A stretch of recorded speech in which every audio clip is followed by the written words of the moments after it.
destroy everything. Shut down. Child He's a threat. Broadcast teamwork. I am the one who's willing to do what it takes to seize my moment. Spitting me right. Whatever it takes. Gotta say, having Ernesto Damianis throwing Miguel off a building is a good way to solidify his fate. Dante to the rescue. Ah, never mind.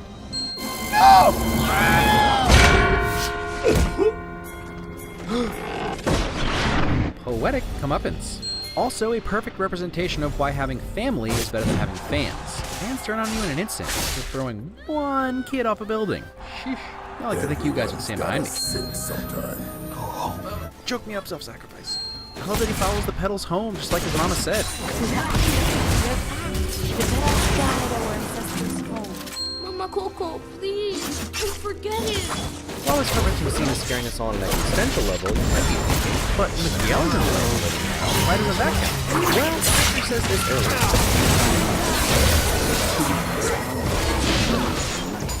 Only Coco knew Hector when he was alive.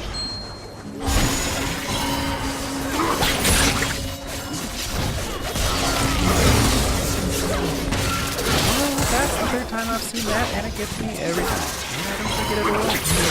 The thing outlawed in the family is the thing that brings the light back into Coco's eyes. Enemy double kill. So take it easy on us. And if you're feeling all sympathetic even for the murderer, just remember that even infamous people are remembered. Wait, did I? Is that a, that's a, I made it worse. Ah, reconciliation. Coco.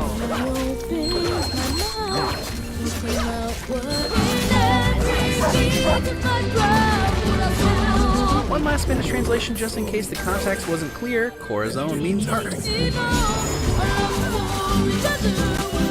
Ghost duet. We all have our different beliefs about the afterlife, so you'd think this would be a controversial subject for Pixar and Disney to tackle, but I think they handle it well. Honestly, after the first trailer when I realized all the dead people were going to be skeletons, I was surprised, but they made it work. Anyway, regardless of your belief about what happens after death, the message of this film should be universal. The second death is something everyone wants to avoid, and it's just as important to the living as it is the dead. Remembering our loved ones allows them to live on so that we can learn from their successes as well as their mistakes. It helps us continue building healthy relationships with those we love. More importantly, Coco eschews a typical children's message of follow your dreams, or be who you want to be, or even seize your moment, and instead says sometimes there are more important things. We each made a sacrifice together. I realize Miguel is too, but the fact that he was willing to give up music to volumes. You will return home. No more music.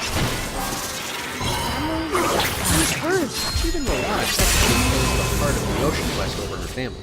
Miguel is ready to never play music again for his family. Once he's able to connect the importance of music with his family and ends up using music to help stir Coco's memory, it becomes about something entirely different than his De La Cruz fantasy. It's not the most complex twist that Hector was Miguel's family all along, but they really don't cheat. I pointed out a lot of things that you can take both ways throughout. Well, what are you gonna play? Definitely remember me.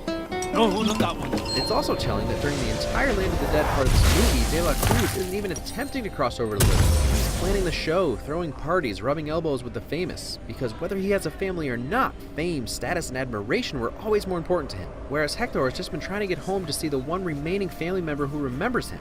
And let's talk about the conclusion to the movie. No big blue beam to space to stop, the Land of the Dead wasn't going to stop existing, nor were the dead going to take over the Land of the Living. De La Cruz didn't have some sinister Be Reborn plan. No, this story was about one man wanting to be remembered by his daughter after his life was taken from him, and his great-grandson's journey to truly understand the importance of family.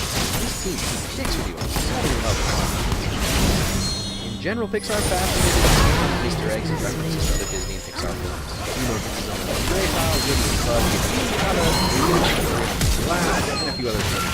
I also love that most of the technology in Land of the Dead is dead technology. Both phones, both computers, and calculators. Then the skulls. Skulls everywhere. Light bulbs, windows, on the mansion, in the chairs, in the fireworks. I love how your arms can be used as a bow and arrow or nunchucks. Or how you can take shortcuts sometimes and easily put yourself back together.